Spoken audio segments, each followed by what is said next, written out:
Bom, então aí falaram os técnicos, Fernando Diniz. Eu vou pedir para o Pascoal já já analisar o que disse o Fernando Diniz e o Zinho agora para responder a respeito do Domi. E daqui a pouco nós vamos falar também da vitória do Corinthians, a vitória do Fluminense, a vitória do Santos, o novo técnico do Palmeiras, já já aqui no AUP. E tem um detalhe, Ozinho, a palavra mais pronunciada pelo Domi foi erramos. Erramos, erramos, erramos todos. Né? Ressaltou, falou, olha, quando erram o goleiro, quando erram o zagueiro, chama muita atenção. A cobrança não é tão grande como se tem quando erra um atacante. Mas quando erra lá atrás, a cobrança é gigantesca. Você consegue apontar, Zinho, para a gente, no jogo de hoje, qual foi o principal erro do time do Flamengo? Fica à vontade se você quiser apontar os erros do time do Flamengo. De que maneira dá para explicar isso, Zinho?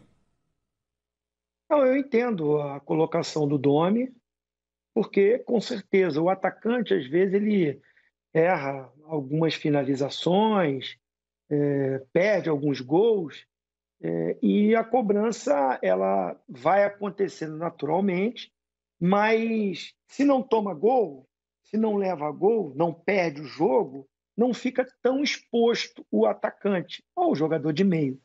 Os jogadores da defesa, né, principalmente goleiro, zagueiro, quando falha e sai o gol, fica muito mais exposto, né? Porque isso passa em todos os programas, os torcedores também têm a sua leitura do jogo, como está sendo muito cobrado o sistema defensivo, principalmente o Gustavo Henrique, né? Ele está sendo o alvo maior. Eu imputo que a proteção da zaga e também os laterais não fizeram um grande jogo.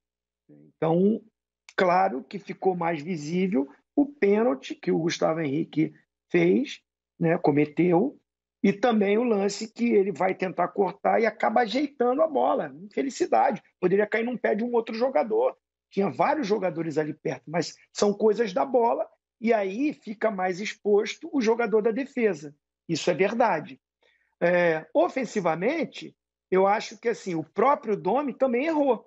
Não gostei das substituições dele. O Everton Ribeiro, na minha opinião, que a gente está vendo a jogada aí que ele sofre o pênalti, é um jogador que, mesmo não estando naquele dia especial, não pode sair. É o único meia criativo.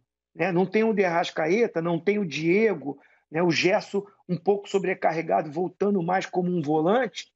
O Everton Ribeiro é o único jogador que pode criar uma jogada, que pode conduzir a bola do meio ao ataque, que pode deixar um atacante na cara do gol, que também faz gol. Então eu não concordei quando ele tira o Everton Ribeiro, né? Ele também tirou o Vitinho, que era um jogador que não é meia, mas que acaba nessa função que está fazendo agora, criando algumas situações ali, mais centralizado. Tirou os dois, colocou o Michael e colocou o Lincoln. Ah, são bons jogadores. Eu discordo de um internauta que falou: olha, o Flamengo perdeu o jogo com o time desfalcado. Será que tem o melhor elenco? Eu acho que não é por causa do 4-1 que eu vou falar que não tem mais o melhor elenco. Tem o melhor elenco. Tem o melhor elenco do futebol sul-americano, não só aqui do Brasil. Né? Eu acho o elenco do Flamengo melhor do que o do River Plate. Elenco, não estou falando só o time. Mas assim, o time titular do Flamengo eu também acho melhor do que o time titular do River Plate. Agora, com a razão, tirando um pouco da emoção, que o torcedor é que tem mais, a paixão. Então, aí começa a falar: manda embora, tira esse. No jogo seguinte, se vencer, como vinha vencendo, 9 vitórias e 3 empates, como o Fernando Diniz falou, esse torcedor estava elogiando, nós da imprensa estávamos elogiando, então tem que ter uma razão para falar. No jogo de hoje, não funcionou. E aí, é claro, sentiu a ausência de alguns jogadores. Né? Então, isso acontece no meio do futebol. E eu acho que a parte ofensiva, o Domi errou nas mudanças e os jogadores, como um Bruno Henrique, não só pelo pênalti, mas também não criou situações, não foi aquele jogador incisivo como estava sendo até nos últimos jogos. Eu acho que ele voltou melhor. Em vez de tirar, de repente, o Everton Ribeiro, trocava pelo Bruno Henrique no jogo. O Pedro não, ele precisa que o time crie também as jogadas para ele. Ele faz um golaço, se movimenta, tenta, foi mal na batida do pênalti, bateu mal o pênalti. Agora, não foram criadas situações para ele. E aí eu vou colocar o seguinte, não é só os atacantes.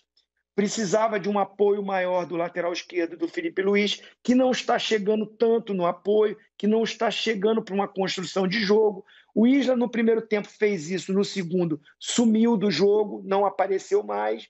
Né? E é claro que, sem a proteção ali, o Gerson ficou um pouquinho mais preso, apesar que foi o jogador que se movimentou, tocou mais da bola, mas não criou tantas situações como a gente vê, ele chegando da intermediária ofensiva para frente. Então, para mim, o sistema ofensivo não é só os jogadores que jogam na frente, é uma construção que vem num conjunto, é uma equipe. Quando toma o gol, o Bruno Henrique, para mim, também falhou no gol do Tietê, porque ele que tinha a função de acompanhar o Tietê. Você vê que na jogada que o Tietê pega na bola, ele está próximo e para.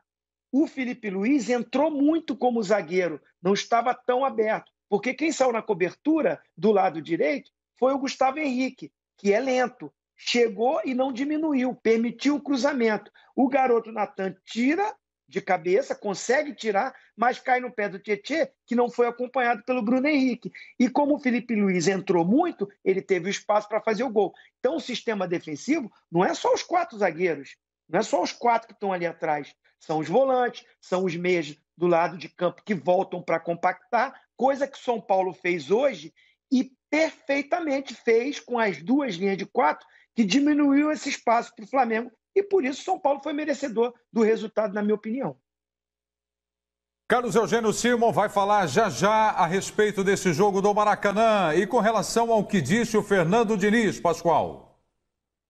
É claro que ele sai entusiasmado do jogo e transforma esse entusiasmo para a partida de meio de semana pela Copa Sul-Americana contra o Lanús. Precisa pelo menos fazer um gol. Se fizer 2, melhor. Se fizer 3, nossa, vai ser uma alegria enorme para a torcida do São Paulo Futebol Clube. E acho que o time tem capacidade para isso, né? Não pode diluir durante o jogo, né? Porque o São Paulo tem esse problema. Começa muito forte e depois acaba perdendo forças ao longo da partida. Hoje não.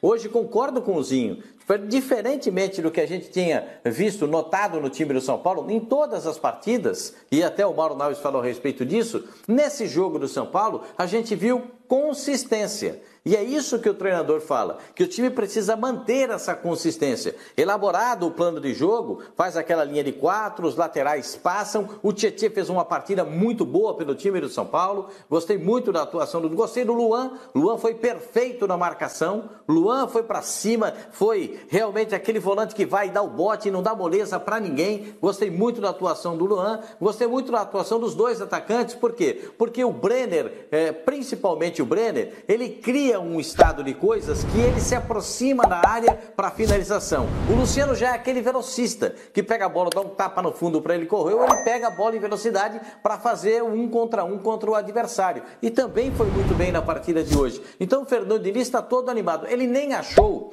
que essa foi a melhor partida do São Paulo nessa temporada. Mas eu me permito discordar do Fernando Diniz. Esse foi o melhor jogo do São Paulo, pela consistência e pelo tamanho e pela importância do adversário.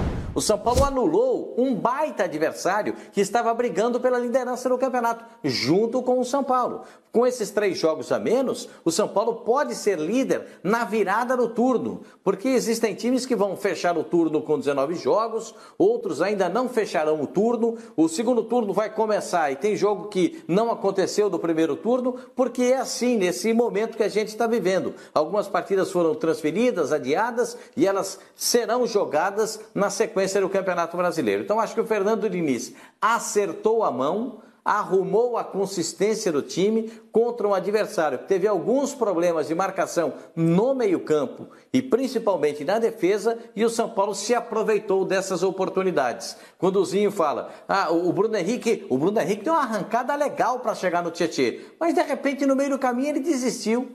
Não sei porquê. Aí o Tietê domina a bola no peito e dá aquela sapatada por gol para fazer o gol de empate do São Paulo Futebol Clube. Então, as falhas que aconteceram no Flamengo e que acontecem também no time do São Paulo, hoje não aconteceram. Hoje o São Paulo teve dedicação total. E é isso que se espera do time do São Paulo. É isso que o torcedor do São Paulo espera, porque qualidade técnica os jogadores têm. Com dedicação, aplicação durante o jogo, o time do São Paulo pode dar uma alegria enorme para o torcedor do São Paulo. Concordo com o Mauro. O time do Campeonato Brasileiro parece outro time em relação às outras competições, né? Um sufoco para se classificar na Copa do Brasil contra o Fortaleza. Um desespero agora para se classificar contra o Lanús na Copa Sul-Americana. Mas no Campeonato Brasileiro o time se comporta bem. Não consegue dar essa desesperança para o torcedor. Pelo contrário, alimenta a esperança do torcedor. Eu só discordo do Fernando Diniz quando ele diz que esse não foi o melhor jogo de São Paulo. Para mim foi pelo adversário, pela consistência do jogo e pela maneira que o São Paulo construiu o placar. Foi sensacional. Hoje o São Paulo está de parabéns. Esse é o São Paulo que a torcida do São Paulo quer ver jogar. É isso, Fernando Diniz. Esse é o padrão. Já que encontrou, mantenha.